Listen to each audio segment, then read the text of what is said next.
In this video, I'm going to be sharing with you the 9 critical steps to achieving the crispiest and most succulent oven-baked chicken wings. This simple process can be applied to any oven-baked chicken wing recipe that will guarantee you incredible results every time. So whether it's barbecue sauce or sweet chili, dry, rub or sticky, strap in and let's take your chicken wing game to whole new levels.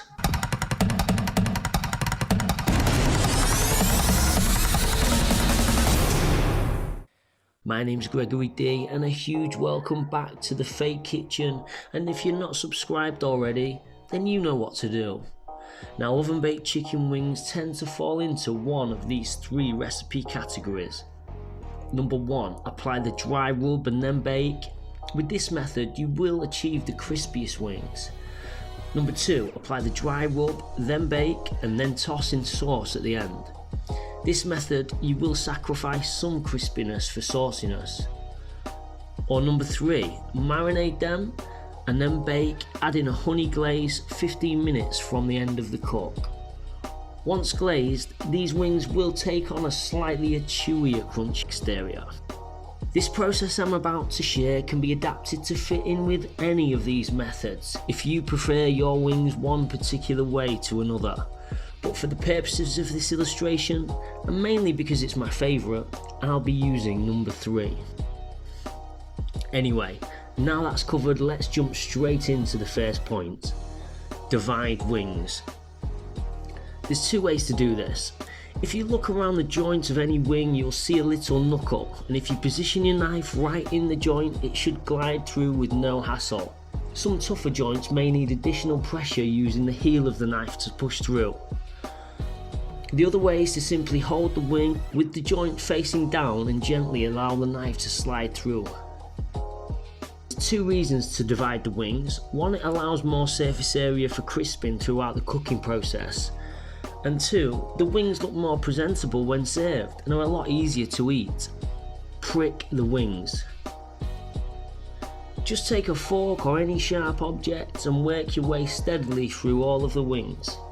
This allows the flavourings an easy way in through the skin to ensure the chicken wing meat receives the full flavour hit. Marinade. You don't need a glove for this, but I'm out tonight, so naturally I don't want to be turning up all garlic ridden if I can help it. Obviously, if you're choosing not to marinade, you can skip straight to point 6. But if you are marinating as I am, make sure you give them a good massage that will give that sauce plenty of opportunity to get in and around that skin. Cover and refrigerate. Leave these wings for at least 24 hours in the fridge. This obviously gives the sauce a great chance to seep deep into that meat. Dust with baking powder. Remove any excess marinade to create a drier surface with a paper towel before adding the baking powder. Adding baking powder will cause a chemical reaction on the skin that is going to increase crisping without any notable change of flavouring. For approximately 1 kilogram of chicken wings, I'm sieving 1 tablespoon of baking powder to remove any lumps. If you're making your wings in any of the other ways, you can add the baking powder with the rest of the dry spices. Elevate. This will stop your wings from sticking to the baking tray, spreading out the wings. I like to use no more than 60% of the whole space of the baking tray. Any more and the wings will start to sweat and boil rather than bake and crisp. This will lead to increased cooking times, uneven browning, so spacing them out as well as elevating them will give them optimal 360-degree crisping conditions.